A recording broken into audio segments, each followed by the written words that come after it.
understanding that I'm going to convey in a minute was very influenced by having a year ago facilitated a private meeting of US and Chinese security and military officials, which didn't go very well. This was a group of people who had all spent their time in each other's countries. Most of them spoke both languages. The human connections were very warm. And yet, by the end of the week, they could agree only that collaboration between their two countries was not feasible. For me, the question for policymakers is, where is the new diplomacy structures being built? Not just the what, but where. And there are going to be some locations which are fraught in still maintaining 19th century theories as a means of governance. So they'll be rooted in war game theories. But there'll be some locations which are going to chart a pathway for a new form of planetary transnational governance to be emerging from, not object orientated, but be an emergent function from. If you start to have that internal shift, even as a policymaker, you become part of the agency of the transformation from within, rather than feeling frustrated constantly, that as if you're hitting against the boundary of the systems that is giving you a job and a payroll. Security is becoming indivisible in its entanglement with planetary and living systems. For mutually assured security to emerge, we should invest in preemptive peace strikes. Policymakers and diplomats are in a double bind as agents of destruction and agents of transformation, sensing the cracks in the systems and themselves. Hello, and thank you for joining us in this discussion about an important concept called mutually assured security and how we can use this concept in our relationship with China. This discussion is part of Cosmolab. Cosmolab is set up and developed by the China Knowledge Network. And China Knowledge Network, in turn, is a collaboration between all Dutch government ministries and more than 200 China experts. And Cosmolab is a series of conversations where we try to find the right questions to ask on our entangled relations with China. We do that by engaging with diverse worldviews and knowledge disciplines. A few key topics that we've explored are how to deal with resources after they peak, using multiple currencies in trade, and embracing diverse technologies. And these topics are discussed in other videos, and we'd like to invite you to watch them, as it's all essential information for today's policymakers, but also for other people dealing with China. So let's talk about this concept called mutually assured security and its implications for how we view the world and our relationship with China. We will do this with our guest speakers. A quick introduction. First, there's Indy Johar. He's professor at the Royal Melbourne Institute of Technology in Australia and founder of the Dark Matter Labs in London. Warm welcome to you. Then there's Anneloes Smitsman, originally from the Netherlands, but residing in Mauritius. And she's the founder of and CEO of Earthwise Ventures, and a futurist and scientist who focuses on sustainability issues and systems change. Warm welcome to you as well. And then last but not least, there's Adam Kahane, who is the director of REOS Partners in the US, but coming to us from South Africa. Mr. Kahane is specialized in conflict resolution. So disentangling complex issues, one might say. In fact, he's done so in more than 50 countries. I'd like to ask the first question to Mr. Johar, if I may. When we talk about this mutually assured security, what exactly are we talking about? Firstly, I think what I would start with, and I think you've covered this in some of your previous calls and previous sort of videos, is that security dynamics are now outstripping market and commodity dynamics. And what we're seeing as we move, as you rightly say, as we move past peak materials and greater volatility in global supply chains, what we're seeing is that actually security takes precedence over market commodity value. And in that worldview, and you could argue this is a situation that's going to accelerate, both as a function of globally accelerated volatility in terms of climate breakdown and other forms of social breakdown, but also as we go through peak material lenses, these pressures will accelerate. The strategic response that we're seeing, or the initial response that we're seeing, is what I would call is a bounded theory of security. So what you start to say is, well, one, the expansion of security domains. So security is no longer about kinetic security. It's about energy, food, water, minerals. It's the expanded boundary of security. And then our ability to deal with that security through bounded national boundaries, insufficient, critical alliances, second order response. And third, which I would argue is an entangled theory of security, which recognizes that our security is non-divisible for third parties. I'll give you a classic example. I would say that the Greenland ice shelf melting is basically a non-divisible. We cannot divide the UK, China, India cannot divide itself from the impacts of the Greenland ice shelf melting, which would increase water sea levels by so I think nearly hundreds of meters, if not more. So when you start to look at it from that sense, what you find is that there are pathways to mutually assured destruction. Now, the scope of our pathways to mutually assured destruction are massively accelerating. So you could argue mutually assured destruction was often recognized through the theory of nuclear weapons. But increasingly, pathways for mutually assured destruction are scaling in vast numbers of ways, whether it's bioterrorism or other forms of distribution of nuclear and informational warfare systems. So our capacity for mutually assured destruction is scaling, and climate breakdown is perhaps one of the most longitudinal ones, but also systemic biodiversity losses are also part of losing systemic optionality and all sorts of knowledge bases. So in face of a series of crises that are going to be increasing volatility, which mutually assured destruction pathways, there are also pathways that require us to manage those security issues in a different way. And these are not going to come through traditional market domains, but are going to, in my view, going to come through a security lens and an entangled idea of security. And this is a kind of almost you could argue, is a developmental idea of security, where you say a naive theory of security is the bounded theory of security. And I would argue localism is an extension of a bounded theory of security.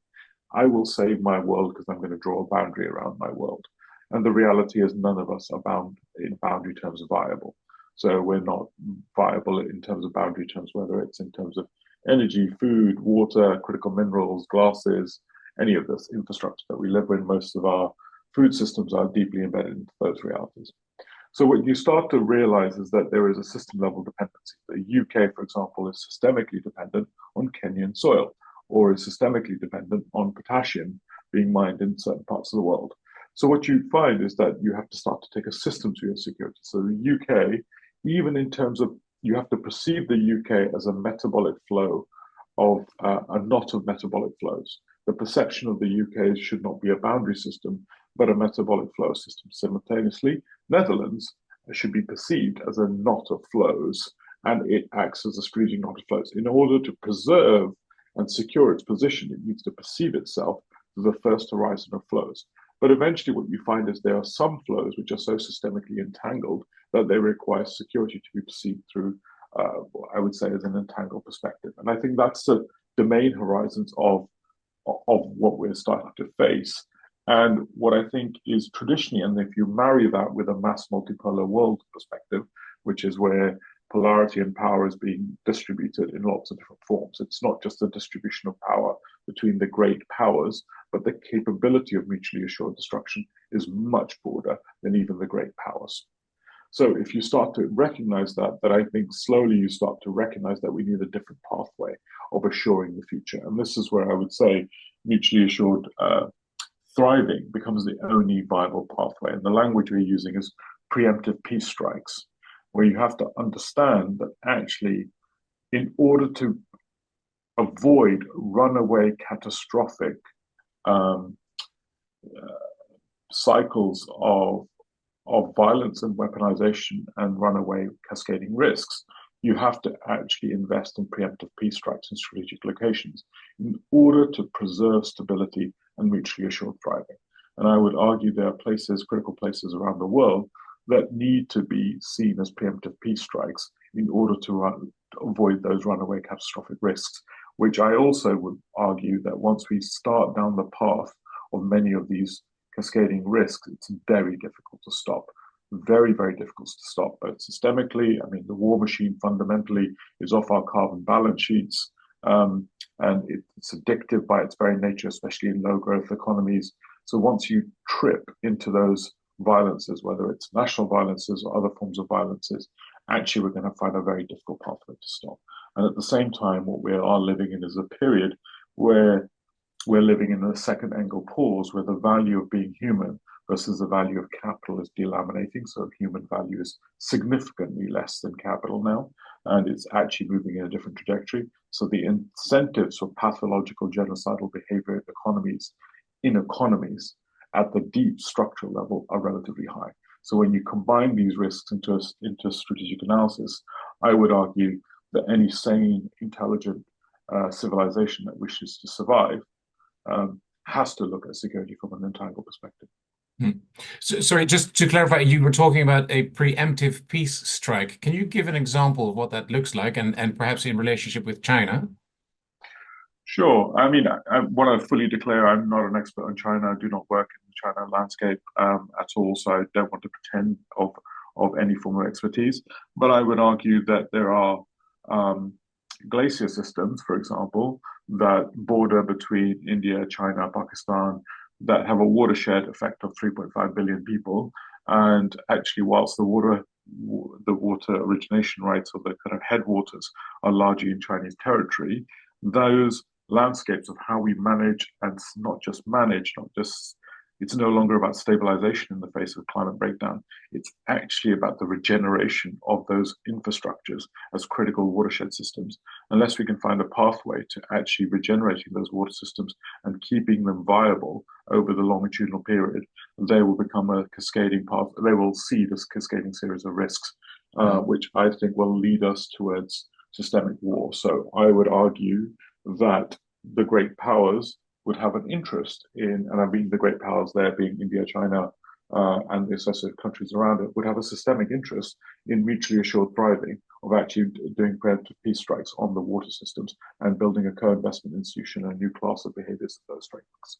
Right. Okay. Thank you. And just again to clarify, who would be conducting this peace strike? I would say the powers that are most greatly vulnerable as to a cascading risks would have a natural interest if they were to perceive and understand the scale of cascading risks that they're holding to actually preemptively invest in actually construction of peace. And that would be about stabilizing those water systems longitudinally, ensuring integrity of those hydrological systems, and to actually prevent a pathway of cascading risks and war and violence.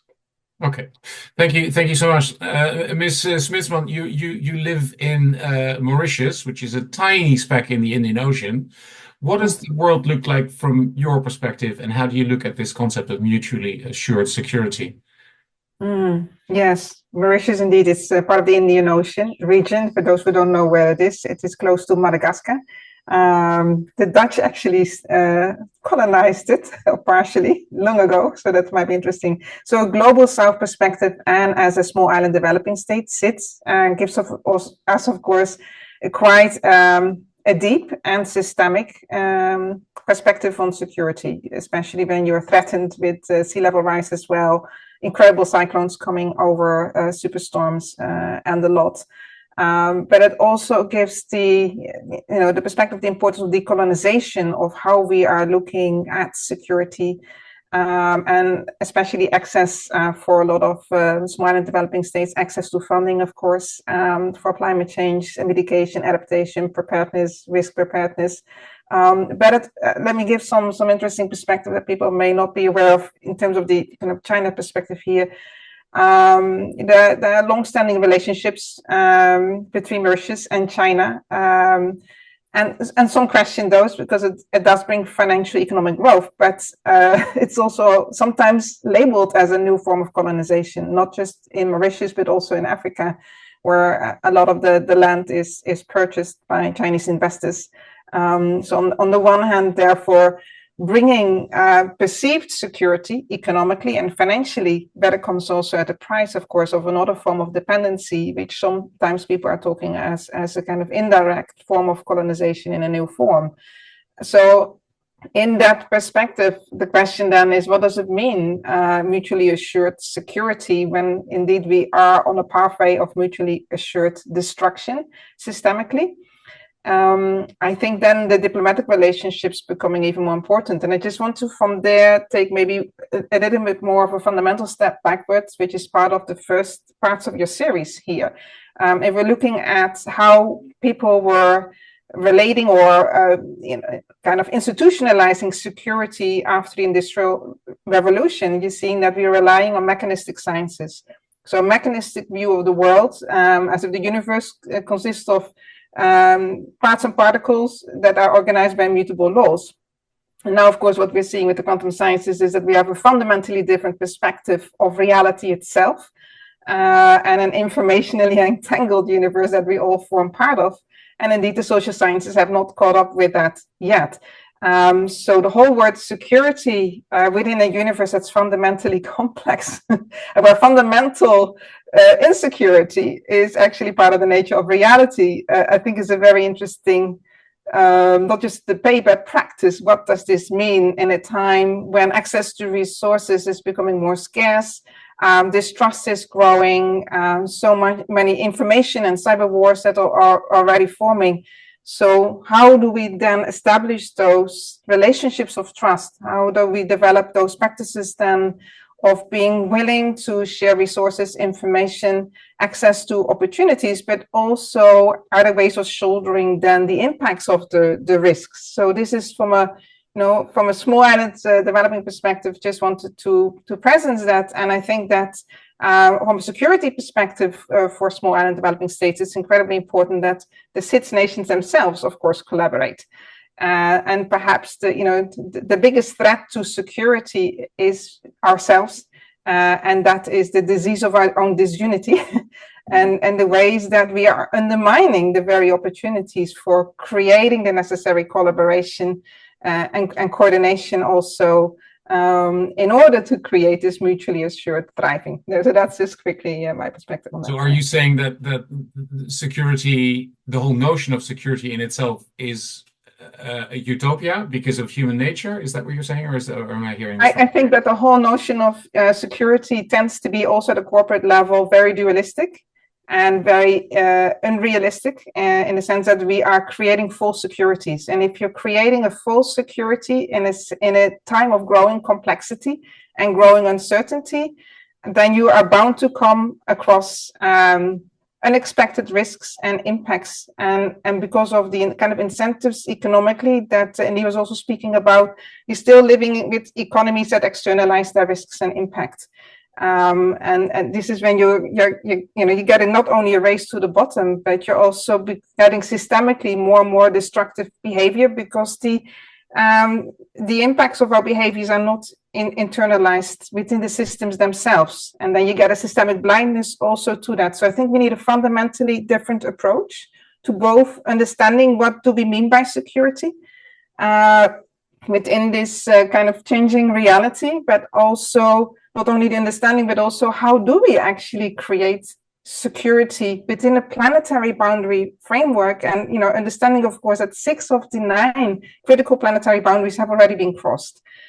So what do we need to do to create the conditions for a planetary security that is not based on control, that is not based on the win-lose competition dynamics, that's not based on domination of a few, but to really fundamentally looking at right now as humanity, that's a big word, but as humanity, what does this mean for our species to be able to co-create the conditions for a livable, not only just a thrivable, a livable Earth for generations to come?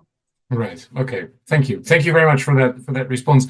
Mr. Kahane, wicked problems is what we're talking about here. And I think wicked problems is stuff that's sort of your area, perhaps, trying to disentangle complexity. It's mostly about conflict resolution, but there also you have a lot of different moving parts and you try to reconcile those. Perhaps maybe I'm making it too simple, but how do you view this whole notion of mutually assured security? So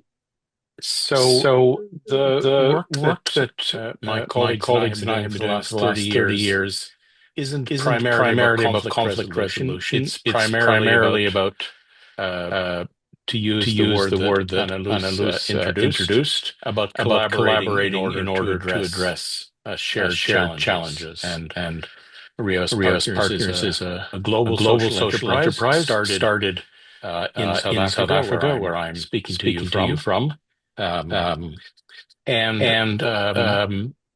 So my speciality, both as a practitioner and as a theorist, is in how can we collaborate across differences.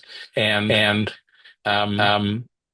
my understanding of this is a bit different from the one that I think that Indy and Annalise have described, and it was very the understanding that I'm going to convey in a minute was very influenced by having a year ago facilitated a private meeting of U.S. and Chinese security and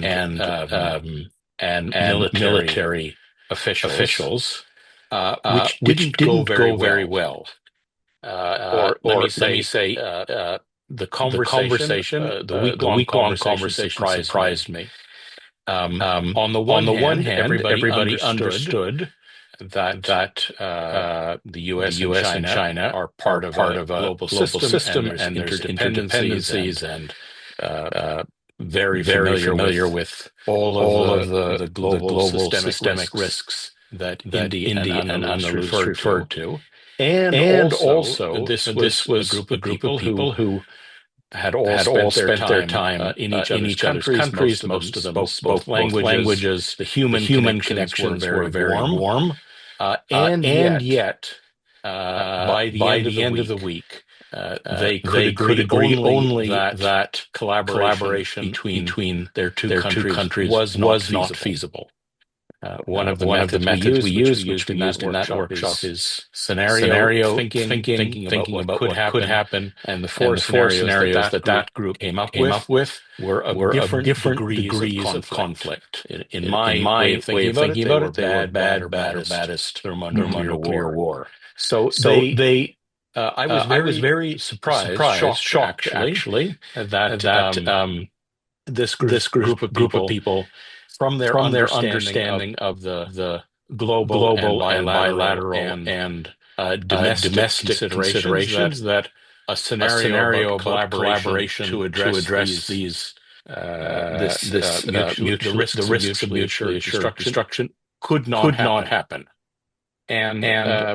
So having thought about it quite a lot over the last year, the way I would explain what we're seeing is that there are three dimensions of this situation. One of them is the one that Indy and Annalise have emphasized, which is the fact that we are all part of larger wholes. You could say, if you wanted a simple analogy, you could say we're actors in larger systems, or you could say we're members of the same team. So that first perspective emphasizes the way in which we are part of indivisible wholes. And that's true. Obviously, that's true. But it's not the only thing that's true. The second thing that's true is that we are kin, we are related to one another, we're in relationships of reciprocity. And both that first and second perspective were clear to the participants in that workshop. But there's a third perspective, which is also obvious, but which is often ignored in these conversations like the one having now, is that there isn't simply one whole, one planetary or cosmic whole. There are many wholes. There are many parties that are holes in themselves. And to ignore that is to ignore the extent to which, in this case, the US and China, or Mauritius, or the three of us in this conversation, or the Netherlands, or any other entity is a whole in itself. And so the point is that focusing on only one of these dimensions, you will always be surprised or shocked at what happens, as I was in that occasion. And so it's not enough to say we're all part of a larger whole. That's true, but inadequate. I use that particular dimension. What I call that particular dimension is love, in the sense that Paul Tillich meant it, the drive to unite the separated. But it's not true that all you need is love. And as a Montrealer, I'm obliged in every one of these meetings to quote Leonard Cohen. And Cohen said that although all may be one in the higher eye, down here where we live it is two. So I think we will always be confused and surprised, and to use Andalusi's point, face unexpected risks and impacts if we don't remember that we are not only parts of larger wholes, but holes in ourselves, and thirdly, that the nature of the relationships amongst these wholes. I call these three dimensions love, power, and justice. And I think any understanding of these issues or diplomacy or how to approach them requires that three-dimensional perspective. Interesting. And you don't feel that the third dimension, as you call it, stands in the way of the first two, where everybody does kind of feel that they're kin and that they're on the same level? These are three dimensions. They're all true. They're all real. They're all fundamental. They're all human. Or I would say the drives of all living systems. They are in permanent tension. And to prioritize only one, either the sense that we are all part of larger wholes. This is true. We all are related to one another. That's also true. And we're all wholes in ourselves with our own interests and ambitions, fears, and boundaries. These all three are true. And anytime you ignore one of these three, you won't understand what's going on. To put it more strongly, to ignore the fact that we are all holes in ourselves, what I call the power dimension. If you took that perspective, you would not understand any of the headlines in today's newspaper. You would go, what's going on? This doesn't make any sense. It makes perfect sense. Mr. Johar, how do you view this third dimension? Do you recognize the third perspective, let's say, and how do you reconcile that with the concept of mutually assured security that you were talking about earlier? Yeah, no, I totally recognize it, and I think that's partly why I resist the wholeness of the planet conversation. So you don't start with we're all entangled. You say, well, actually, we all have existential risks. And I think we have to layer this conversation out. The challenge is that the existential risks for different locations of the planet are different and in different timescales. This is where the problems really start. So a Pacific Island nation may have a timescale risk of 15 to 20 years. America may have a timescale risk which is able to absorb 3 degrees. China may have a timescale risk where it can only absorb about 2.5 degrees. India may be only able to absorb 2.2 degrees before social volatility starts to have greater effect. So what you have is that the existential risks are operating across different time horizons, which means that the idea of creating a single whole becomes quite difficult. But this is why I think security is a very interesting frame, because it roots itself in the structural fear that's emerging as volatility increases, which is saying you are existentially at risk. Now, those risk horizons are different. So it's preserving the wholeness of the individual, the nation state, and it's working with the psychology of what is the existential risk to the UK. When you look at the existential risk to the UK through a systems lens, you become cognizant that your body whole, in order to maintain your body whole, you have to take an interdependent worldview. This is just like I'm only talking about self-interest, just expanding the zone of self-interest. And if you're smart, you do that. And then you look at what are the horizons where those those systems become so systemically entangled that actually they're non-divisible for the UK to look after the Greenland ice shelf. So why I think this is important is that actually this opens up the way of actually building diplomacy in a series of horizons, which isn't rooted in, aren't we all lovely, we're all nice, we all got to get on, but it's rooted deeply in game theory. It's rooted deeply in actually people's self-interest and expanding that self-interest. So it operates from the theory of self-preservation outwards to reach entanglement. And I think what we're going to have to become more nuanced about is taking a systems view on that, a layered view on that risk horizon, and being able to negotiate it and being able to price those risks in different ways. So I just wanted to sort of say, like, I totally agree with the worldview that Adam beautifully articulated. And I also agree that eventually we do get to where Annelies is pointing out.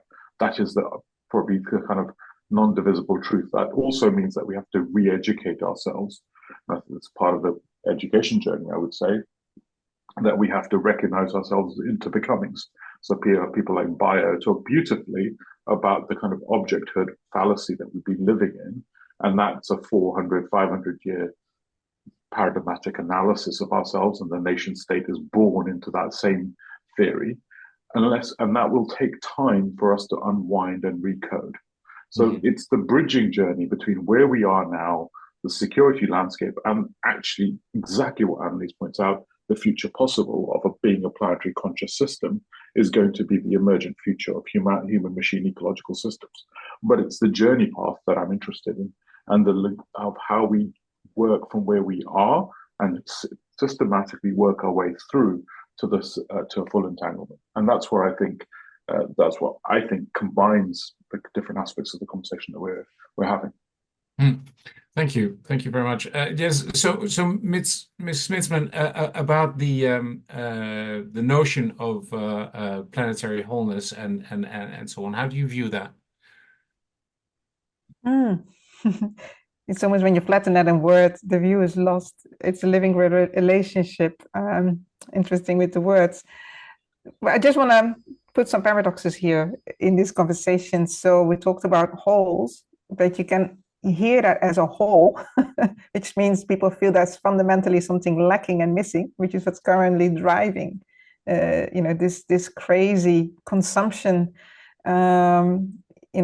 based societies. And then there's the whole as the whole as the deeper wholeness. If we're taking the perspective starting point of planetary wholeness, then I think the first starting point of looking at security is that security in its very nature is interdependent. And what we're seeing right now is that socially, politically, there seems to be the agenda to somehow mistakenly believe that we can achieve security through independence. And that means independence is going back into the domination agendas and trying to maintain. I want to make sure I secure my climate risk impacts. I want to secure my resources. And so that doesn't work. So the first starting point, of course, is to know that security in its very nature is interdependent. Maybe then the next starting point, and that's a bit on the philosophy of Ubuntu as well, and that brings us to the entanglement also of how we need each other, how we become human together, is to realize right now that all of us are living in insecure times. So where is our common ground? It's whether you're living in China or like me now in the Netherlands, or in Mauritius, or in the Netherlands, or South Africa, or wherever we are in Australia. So all of us right now are in insecure times. But how do living systems work with that? Because there's a very long intelligence here of our planet. So if we're linking not just as a planetary whole-on or wholeness, I'm much more interested in what's the planetary intelligence that we could tap into right now to have different ways of working with security and insecurity. And then we're seeing what living systems do is they make interdependence and interconnections work for the system as a whole. And another strategy that living systems apply and ecosystemically is that also the way they internalize death. And I think we are in societies right now that always have a very strange relationship with death. We do not let unsustainable systems die, so they stay alive.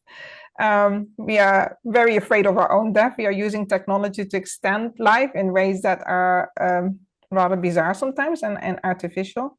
So we don't internalize death, but death is a fundamental property and intelligence of living systems in order to allow for renewal and to allow for transformation. So maybe there are aspects of this also in looking at that, rather than we trying to, again, artificially create security and by militarizing security, therefore creating more death and destruction, with not looking at what does it mean together right now in this time, as Adam was also then saying, we're talking about love, power, and justice, those three dimensions as shared commons.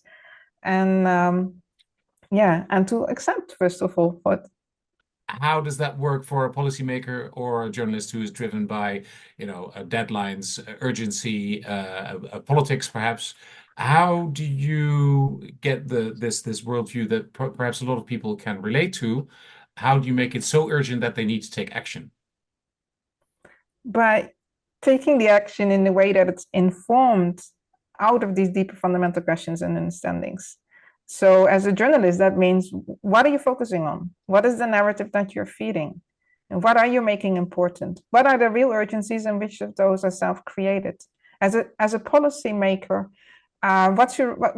what purpose are you attributing to policy? Do you see, and it's the same with law and legal institutions, do we think that policies are creating security? Or are they serving rather as boundary conditions to help to incentivize and sometimes to discourage particular behaviors? So, and that's a longer view, that's a deeper learning, but it's out of that process that we're starting to come to much more of the systemic security that we need. Okay, thank you, Mr. Kahane. You have a long experience, possibly in this field. What does kick people into action? Well, let me go back a step, because I see the existential risks. I'm as concerned as anybody about what's going on around me for my and for my children and grandchildren, and yet. Focusing on existential risks isn't necessarily helpful, or let me say it has a downside.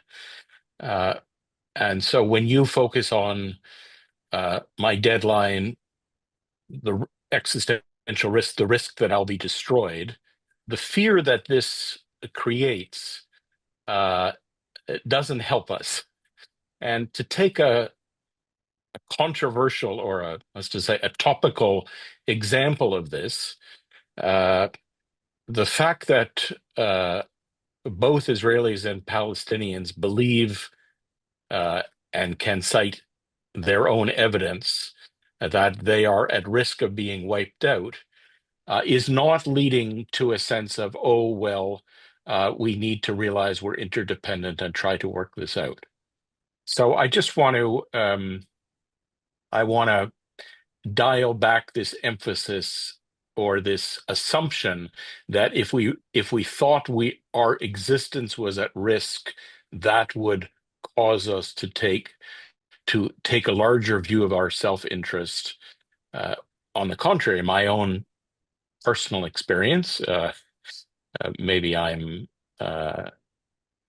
peculiar in this respect, is when I feel threatened, I become not more expansive but more defensive, and narrow my view of what I should do. So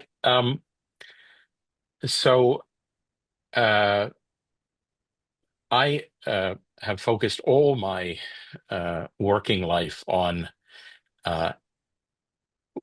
working with people to act together to address common or systemic concerns.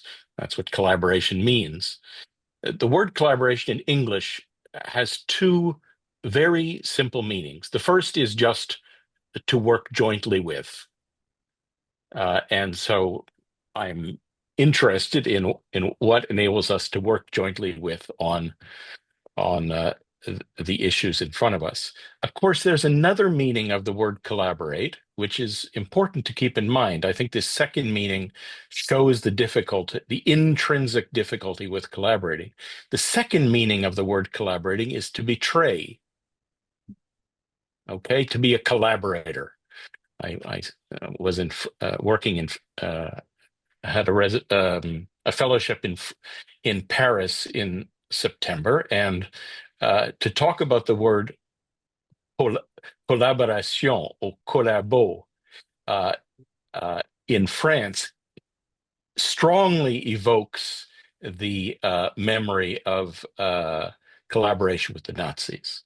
So for me, there's a tension in collaboration which is intrinsic and must be addressed. On the one hand, we think that in order to address our concerns and our issues and our challenges, including our existential challenges, we need to work with others, including others that we don't necessarily agree with or like or trust. I devoted my whole working life to supporting such activities. And at the same time, we worry about working with those others will cause us to betray, to be a collaborator in that second, extremely negative sense. So I'm not arguing at all with the description of the challenges that the three of you have articulated very clearly. I'm just arguing that we need to take cognizance of these tensions or polarities, as Annalise said them. And I think Annalise was the first one who mentioned the word holon, a very good word. A holon is a whole that is part of a larger whole. We're not talking about holes, we're talking about holon. Not talking about one whole, we're talking about multiple holons. Very important. Then suddenly, with that very simple and I would say obvious perspective, we can see these tensions and why we have to not simply tell people you really need to take a bigger view of your self-interest. I find this a very unhelpful framing. Whenever anybody says think of the larger whole, they're almost always saying think of the whole that matters to me, not the whole that matters to you. That's very interesting. Your the two takes on the word collaborate is exactly the same as in Dutch as well, where there's this sort of tension between one meaning and the other, and it harks back to the Second World War. But I think it's also a word that kind of describes the feeling that people may have about collaborating or working together with China, because some people will say it's, selling your soul to the devil, let's say, and the other person will say, no, but we need them. So there's that constant tension. So maybe, Mr. Johar, how do you feel that policymakers can navigate this complexity of entangled relations with China when they try to balance national and global interests? I want to sort of come back firstly just to something what Adam said, and then I'll build into this if that's okay. One was, I suppose, I think that we have tried to do climate change through the theory of hope, and it's been a dismal fucking failure. Right? I'm kind of done with the conversation rooting in we've got to not scare people, we've got to embrace an asset-based worldview. Actually, I think the reality is we are now living in a landscape of existential risk scaling at speed, with people dying and lives being lost and ecosystems being lost. So I kind of almost sort of think that world has changed. I would argue we're no longer in 2004. We're living in the landscape of existential risks.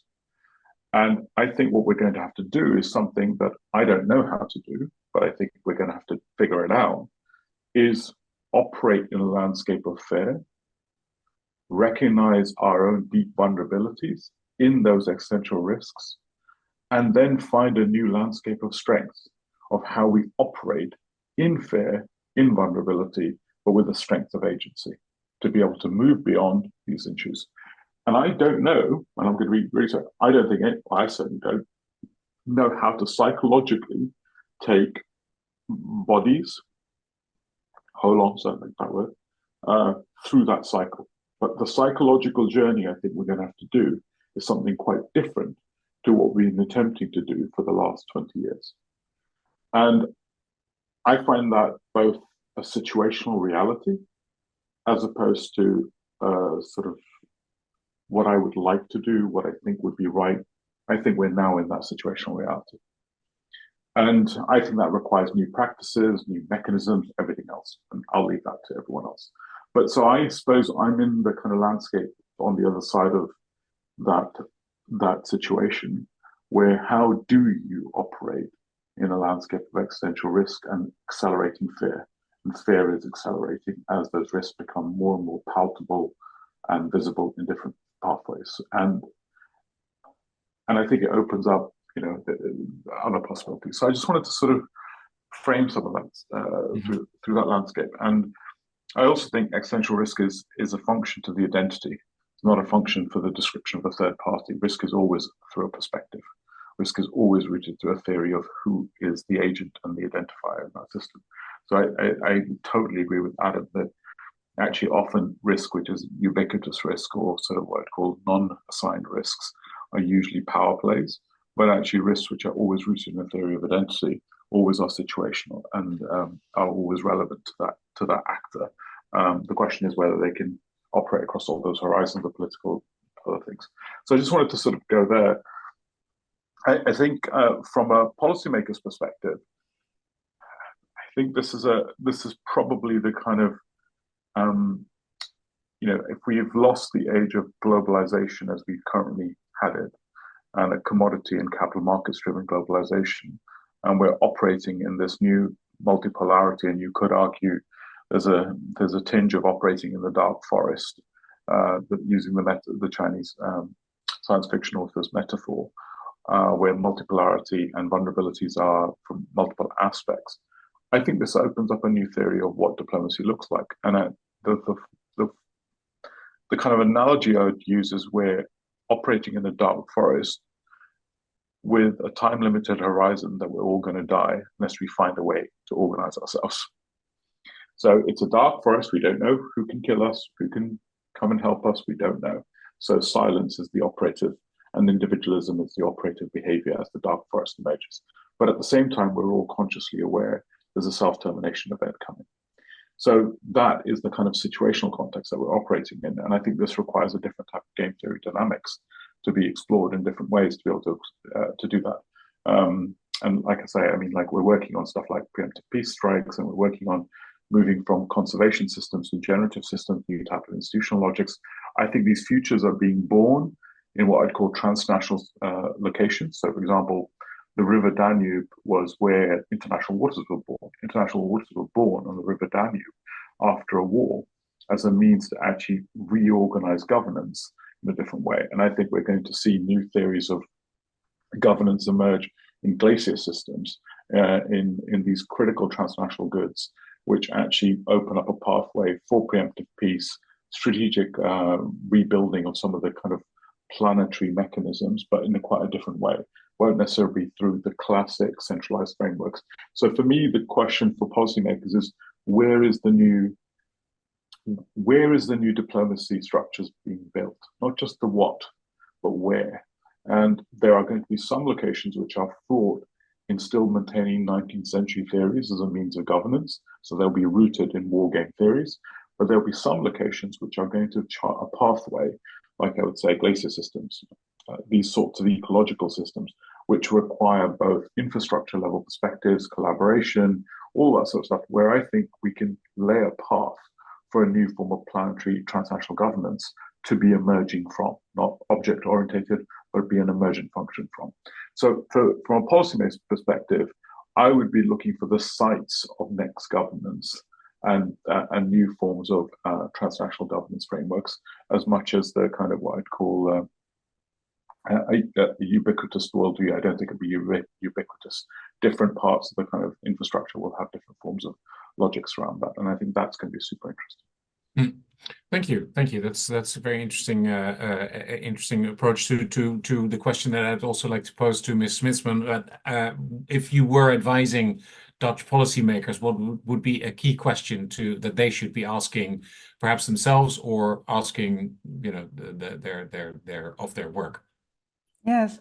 My question would be, what's the level of transformation that you can drive from within? So how do you see yourself as an agent of that system? So currently, many of the policymakers are actually agents of systems that are also responsible for the very destructions that we don't want.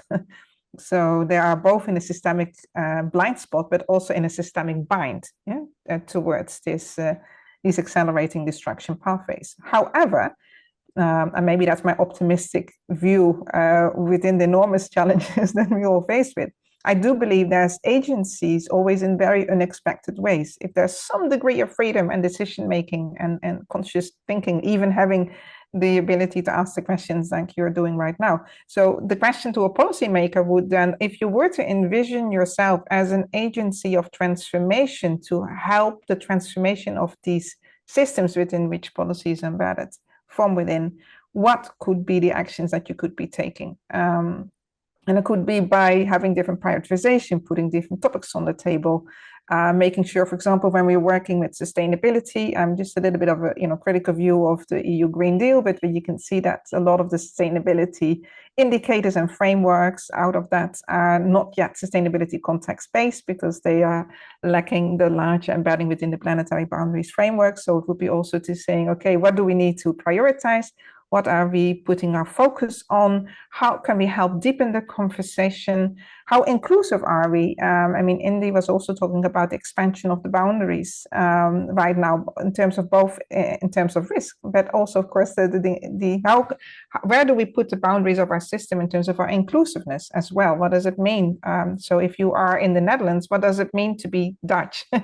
Within a large emerging planetary governance kind of awareness, and how does that work with localization?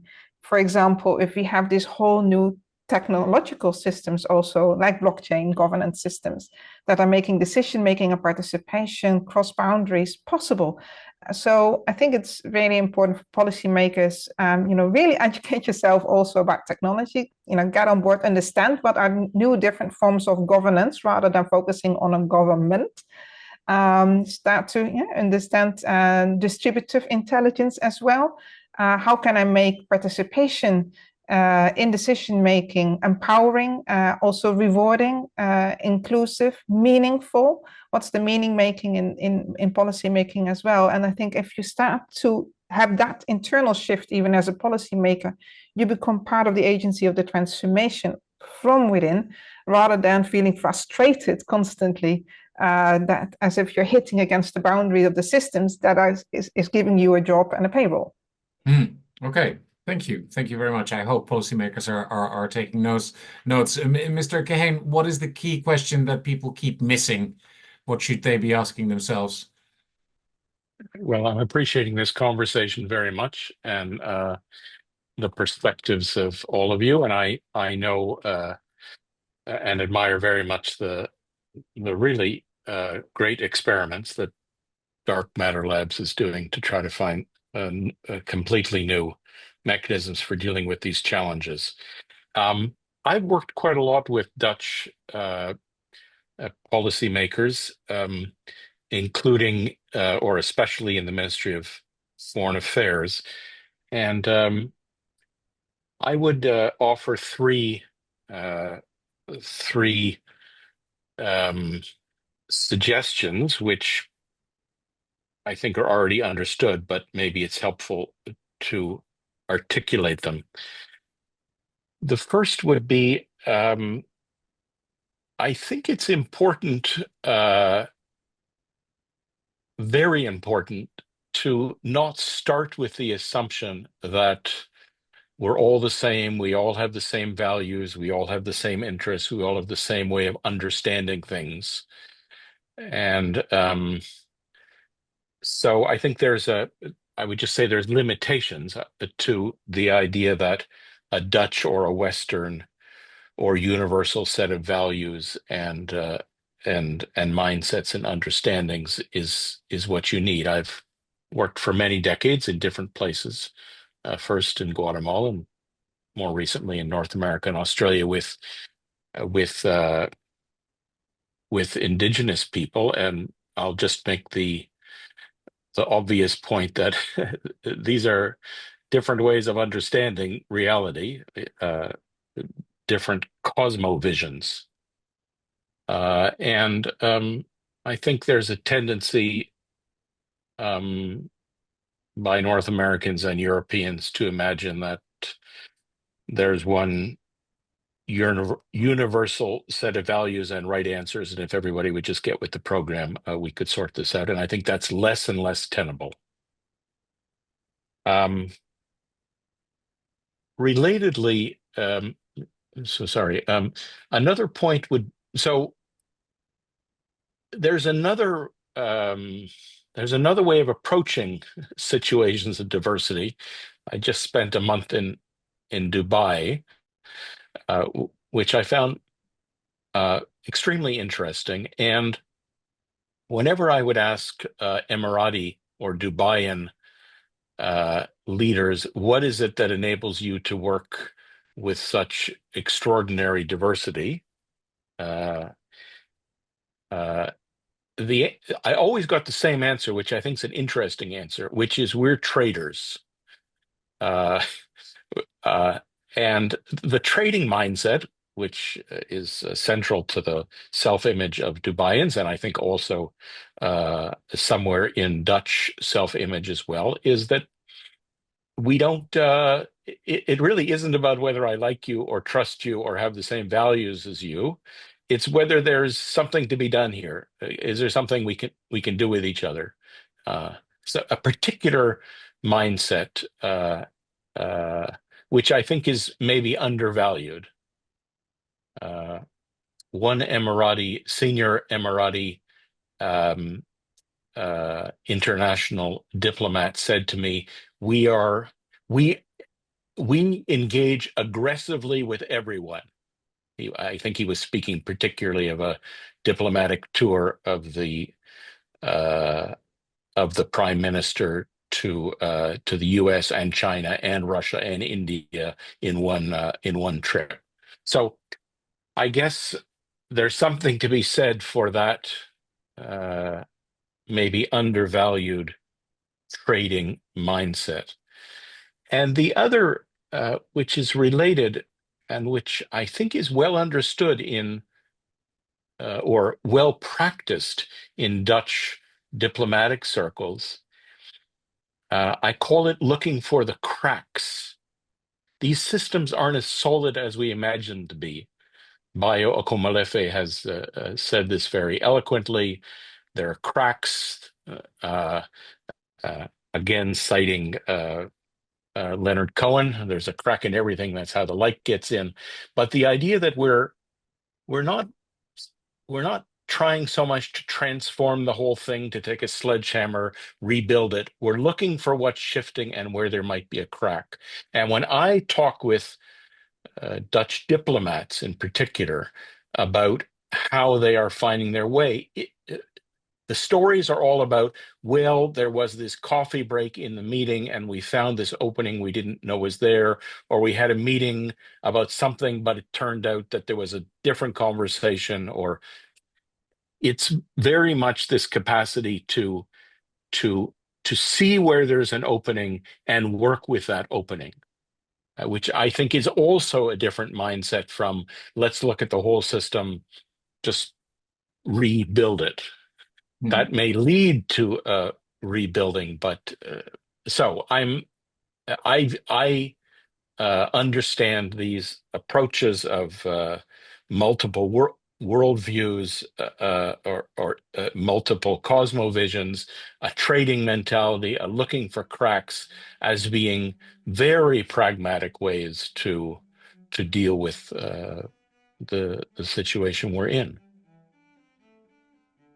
Thank you. Thank you so much. Thank you all for this great conversation on mutually assured security. Mr. Johar of Dark Matter Labs, Adam Kahane of REOS Partners, and of course, Ms. Smitsman from Earthwise Ventures. Thank you so much for joining us, and until soon.